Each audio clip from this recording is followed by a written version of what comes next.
Obviously, we're here with Lou Oliver. I'm not going to say much about him. I will let him introduce himself. Go right ahead, Lou. Well, I'm the chairman of the Orange County Republican Executive Committee, so the chairman of the Orange County Republican Party. Okay, that's great. I know you're very active in politics. Is that right? Well, yes. It's hard to be the chairman of a major party campaign in a large county without being pretty active in politics. So, okay. Yes, I am. All right, very good. Now, we are approaching an election. And yes. This is very, very important for all of us in America.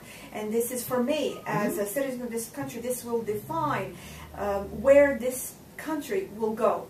Either the way it used to be. Very clearly. This is, there is a fairly substantial contrast between these two candidates. I don't think anybody would disagree with that assessment. It's not like we're picking among candidates whose views are almost the same on key subjects. They're clearly not. So it's a big decision. Now, when I was watching the debates, as I was watching both candidates, it appeared that they did not say much, but rather showed us how they interact with each other or how they behave in public. Now, each one of them, we know what Obama did in the past. We saw everything throughout his 4 years, right. And then whatever Romney is promising did not give a very detailed plan on how is he going to create jobs, how is he going to rebound the economy, how is he going to make this country different than before. What can you say right. about that, please? Well, I disagree with that assessment. You get all candidates have a tendency to speak when they can in generalities because they know the other side is going to jump on anything they say and tear it apart in both cases. I think President Obama is guilty of exactly the same thing, that he has repeatedly said that it's his goal to reduce budget deficits without any explanation of how that's going to happen.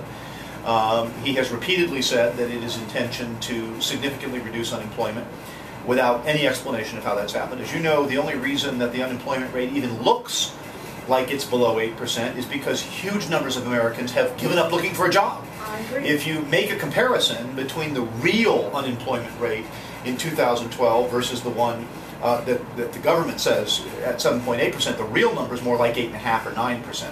Plus, in 4 years, because of the Obama administration encouraging Americans to take advantage of a whole host of government programs from disabilities to other things, we now have a smaller fraction of our workforce working than ever before in American history. Because Democrats and Obama and the Democrat administration has encouraged people to leave the workforce to apply for a whole host of social benefits, whether it's social security, whether it's welfare, whether it's disability payments and the like. That's part, in my view, of the overall environment of economic failure that I think this president and the Democratic Congress have encouraged. And so that's one of the strongest reasons, probably the strongest reason why I'm supporting Mitt Romney. It's not fair to say that Mitt Romney doesn't have a history or a record. When Barack Obama was elected to the presidency of the United States, his only record in life was a lousy 2 years in the United States Senate and a handful of votes. He'd never administered anything in his life. He'd never been an executive of anything in his life. He'd never so much run a hot dog stand in his entire life and became the President of the United States. Isn't America a wonderful place? Mitt Romney, by contrast, built a gigantic business with thousands of employees, created a half a dozen major American corporations that are household words, ran an entire state as its governor, turning around that state in difficult economic times, reducing and eliminating its budget deficit, increasing its surpluses, increasing its employment, increasing its competitiveness. Years and years of record. Then he was called in to help rescue the Olympic Games in Salt Lake City and did a brilliant job of that as well. I would submit to you that even today, even 4 years into Barack Obama's presidency, the record of achievement on a whole host of levels that Mitt Romney brings to the table greatly exceeds what the president has done in the last 4 years. Okay. I agree with you on everything that you said, but I will play the devil advocate here, and I did speak with a Democrat this morning. I will lay down exactly why he is voting for Obama and why Republicans have not given any credit for this president whatsoever. He did talk about a Lilly Ledbetter Act that gives equal pay between genders. He also well, that's not actually true. That doesn't give equal pay between genders. You see, one of the problems that you have with gender equality, and by the way, I know of no Republican who has ever attempted to articulate that they don't think that a man and a woman should make exactly the same pay for doing exactly the same job. But as usual, Democrats have distorted the argument. No Republican says that two lawyers working side by side next to each other, male and female, should get a different pay. Nobody says that. Nobody says that two nurses working next to each other, male and female, should receive different pay. The argument that Democrats try to make, which I think is specious and also dishonest, is that someone, typically a Democrat, typically someone who's never operated a business, typically someone who doesn't understand economics, should be able to decide about whether or not two different jobs are equivalent or not. In other words, what Democrats have said is, look, a disproportionate number of women are working as nurses or, for example, school teachers. And look, school teachers make less money than engineers. Well, duh, of course they make less money than engineers. It takes less training, it's less difficult, it's less onerous, the consequences in some cases are more significant, and the economic marketplace has decided that engineers are worth more than teachers. Consistently, Democrats are intellectually dishonest because they don't tell you that that's part of their argument. That the reason they're arguing that women and men are paid differently is because women go into, in disproportionate numbers, go into careers where the pay levels are lower. They're not lower because there's women in those areas. They're lower because the economic demand for those things is lower.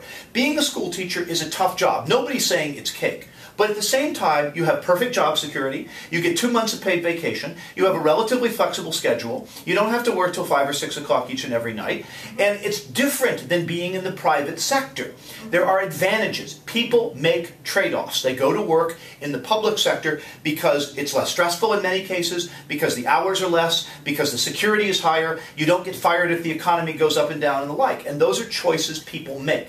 Women have historically made those choices because, for better or for worse, women are the folks in our civilization that typically care for kids. And they've made that decision. It's nobody's law. Republicans don't support that as a law. It is simply how it has evolved over a period of time. And the notion that Democrats can say, well, we think that a garbage collector should get exactly the same salary as a police officer, or we think a school teacher should get the same pay as an engineer, is ridiculous. The market is what determines what people are worth, how much time you spend in education, what your grades are like, how excellent, the excellence of your work, your performance, and a whole host of other things. This is why, as I said, the Democrats on this subject are intellectually dishonest, because they're trying to tell you that Republicans favor the idea that two people side by side doing exactly the same job, that we have no problem with a man being paid more than a woman. That's ridiculous. That's absolutely absurd. Their argument is about trying to make equivalence between jobs that no rational person would actually think was equivalent. Okay, the next one is affordable education. Yes. And they said, when I spoke with him, he said, well, look what Obama has done. He has made education affordable for a large number of students that couldn't otherwise afford it. That is giving them grants, loans with low interest rate. What's your intake on that? Well, there's a couple of suggestions. First of all, I served on the board of Valencia College, which is the single finest community college in all of North America. A credit hour at Valencia Community College, one class, one 3-hour class, costs about $300. I would submit to you there's almost no one in America who can't afford $300 for a class. I don't care if you're flipping hamburgers at McDonald's, sweeping the streets, cleaning toilets. You can afford to do that. Secondly, and more importantly, what is the point of eating the seed corn if you take all of the tax money and you spend it all on education and you create gigantic deficits and you injure the economy and employment remains high? What's the point of having a college degree anyway? You're going to graduate, there are no jobs, the economy isn't there isn't any wealth to be created. I mean, the problem, and one of the fundamental differences between Republicans and Democrats is that Democrats have never seen a problem that they don't want to solve with more tax money. Never. I don't care what it is. And the reality is that the human condition is such that there is never an end to need. Never. If you fulfill one need, another one will pop up. If you fulfill that need, we'll find another one, and so on down the line. And the reality is that we are all in this. All of us are in this together. A rising tide lifts all boats. A waning tide drops all boats. And if we start taking the seed corn, if we start taxing the producers so that we can give people more welfare benefits, more tax, food stamps, more disability income, more Pell Grants to go to college, and all the rest of those kinds of things, and the wealth producers no longer have a reason to produce, and the businesses no longer make an income, how does that help anyone in the long run? Barack Obama and the Democratic Party have done what they have done for 100 years. They have gone out and wholesale purchased constituencies with cash transfers. They basically said it's the moral and civil equivalent of a gigantic bribe. Hey, college students, here's some more money for you. You know, how many of you know, and the people that you know, that you walk into a college student's dorm and find, oh, they have a new television set. Where did you get a new television set? Well, I just got my Pell Grant money today. Because the Pell Grant money, as probably you may or may not know, doesn't just pay for tuition. It also pays for room and board and expenses. There are plenty of American students driving around in new cars with new television sets and living better than a lot of working Americans because the government and Barack Obama and Democrats are paying them to go to school. Now, that's not true of everybody. It clearly isn't. But the reality is that the Democratic Party has never met a problem they weren't willing to buy off if they could get a constituency by spending that money. Okay, well said. I will move on, and I know you have a lot to do. He spoke about the auto industry, how Obama saved the auto industry with the grant, with the bailout. He also spoke about the fact that he got the troops out of Iraq like he promised. Well, one thing at a time. Don't give me a whole list. Let's do one thing at a time so I don't forget. He saved the auto industry. Okay. So what can you say about that? Well, first of all, he temporarily saved the automobile industry. It's not clear whether he's going to save them in the long term, because one of the lessons of business is, remember the argument too big to fail? Yes. If you're a Wall Street bank, for example, that has the deposits of, 25 million Americans, Democrats occupy Wall Street to moan and groan about the government going to the aid of a bank. Even though the bank may have 100,000 employees, 25 million depositors, and be integral to the economic fabric of our country. But, oh my gosh, when you decide that you're going to rescue an automobile company that has, let's see, 100,000 union workers, well, that's okay. Well, how is that okay? Either one is good and the other is, either both are good or both are not good. And I would have argued, frankly, that in many cases, coming to the aid of some of these banks was the wrong decision as well. It teaches the wrong lesson. In economics, I'm a small business person. If I screw up, no one rescues me. There is no congressman, there is no member of the state house, there is no member of the state senate, there is no Republican Party, there's nobody. I fail. I have to go out and get a job, or I have to beg, one or the other. Yeah. But if you're gigantic, then you go to the government and say, oh, well, you can't have all these people fail. And the problem is that in the long run, this doesn't work. It teaches the wrong lessons. If car companies can make hideously bad decisions, did anyone have to rescue Toyota?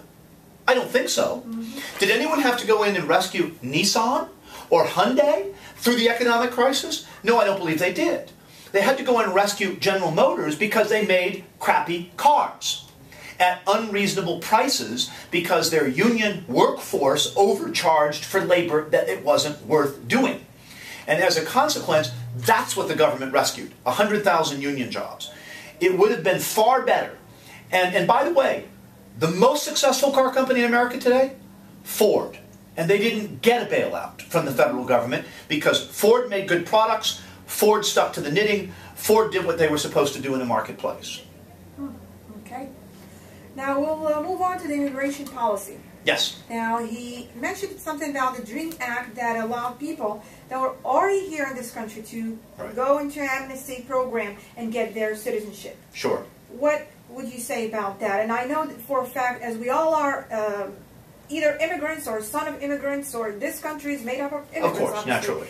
What would Romney do different about the immigration policy? Well, I think this is an evolving issue because the Republican Party is not monolithic on this subject. There is a considerable amount of debate. The position has evolved over a period of time. As you probably know, George Bush, Mel Martinez, Marco Rubio, Jeb Bush, to name just a few, have been leaders in the Republican side on doing immigration reform, not very dissimilar from what the president has done. And Mitt Romney has talked about the possibility of doing that as well. Clearly, the area of immigration is something that the nation has to address. And I don't think that the president is any more likely to reach a useful and important solution on this subject than Mitt Romney. And we just have to stay tuned on this. I mean, at the moment, you know, the smartest thing about American politics and the smartest thing about this election that applies to 2012 was actually said 20 years ago.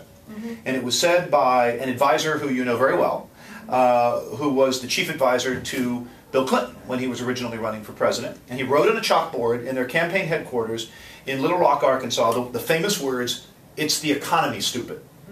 And at the end of the day, almost every other subject you'd care to discuss, whether it's quality of pay or immigration or foreign involvement or jobs or education, any of those issues, it comes back to the gigantic engine that is the United States of America. And that is primarily an economic engine. It's a goose that lays golden eggs. And so from our perspective, that's the big picture. If you can't fix the economy, it's not going to matter about immigration because we're not going to have anybody want to come here. We're not going to have to worry about immigrants. There, in fact, over the last few years, many of them have gone home. There is, in fact, evidence that the traffic south into Mexico is actually greater than the traffic north from Mexico because the economic situation has dealt a blow to the incentives to come to the United States. I would also tell you, as many Republicans would as well, that I would think that American immigration policy is missing a key component. We ought to be encouraging the entrepreneurs, the educated classes, the engineers, the thinkers, the Nobel winners, the scientists of the world to immigrate to the United States. And since 9/11, I think we've made it a little bit too difficult. I think it's become too arduous a process, and that ought to change because this has always been the shining city on the hill. We need also people who are willing to work hard with their backs. That's always been a hallmark of America. I've said, as many people have, that it seems mean-spirited to eat an inexpensive tomato or an inexpensive head of lettuce because a Mexican has crossed the border and is willing to do that work for pennies on the dollar, work that most Americans won't do at all. We're happy to have a cheaper tomato or a cheaper head of lettuce, but all of a sudden we want to treat the people who pick that food for us as criminals. I happen to agree that that's something that needs to change. You'd be very surprised how many Republicans agree. This is not a monolithic position in the Republican Party. In particular, a lot of big businesses, a lot of agricultural interests think that the United States ought to be changing its immigration policy as well. And that's something that I think will evolve. You know, one of the more interesting sayings in American politics that your viewers may be familiar with is the old expression, only Nixon can go to China. Well, the Republican Party, and that's kind of an indication that sometimes intractable problems can only be solved by people who look like we're on the opposite side of the issue for a long time. So I think you're going to find that during a Mitt Romney presidency, we're going to have a comprehensive solution to immigration that will be far more acceptable to most Americans than anyone imagines now. Okay, that's great. Then we'll go to the next one. He spoke about the tax cut, and I'm very concerned about that because I'm planning to hire people, and I'm just sitting there waiting to say, okay, should I do it now? Should I wait? What do I do? Obviously, it will affect my bottom line. Now, he said the cut will apply only, or the tax policies will apply only to people that make $250,000 and higher. Well, you're talking to some extent. You're talking about apples and oranges here because there's one set of discussions about new additional tax cuts, and there's another set of discussions about continuing tax cuts that are already on the books, and those are really two different sets of discussions. Most of the Mitt Romney suggestions, to my knowledge, has not suggested any additional tax cuts for those in upper income categories. All that he has suggested is maintaining the tax cuts that are already in place. All of the additional tax cuts that have been proposed by Mitt Romney are for the middle class, not for the wealthy or the more well-to-do. And part of the reason for this, and one of the reasons why tax policy has become extremely complicated in recent years, is because through much of our country's history post-World War II, we were, in broad, crude terms, we were the only show in town. So this was the only place for wealth to go. This was where most of the world's wealth was. That's not true anymore. There is now an international competitive market for the bright, the intelligent, the successful, and the like. And we have seen a number of fairly high-profile entrepreneurs, heads of industry and the like, move to places like Singapore and Hong Kong because their tax rates happen to be lower. And we can't afford that. We cannot afford for the entrepreneurial class, the inventive class, the Steve Jobses, the Bill Gateses, the Warren Buffetts of the world, to decide that the grass is greener in Singapore or Brazil or Mexico or or South Korea than it is here in the United States. And that becomes a very important part of the policy. But it's a misunderstanding. It's incorrect that Mitt Romney has proposed additional tax cuts for wealthy Americans. All that he has proposed is not taxing them more than they're being taxed currently, because that would send a bad message. To reinvest in this country is going to require two things, right? It's going to require that the folks that have wealth, businesses and companies, invest it. They don't sit on it waiting to find out, is Barack Obama going to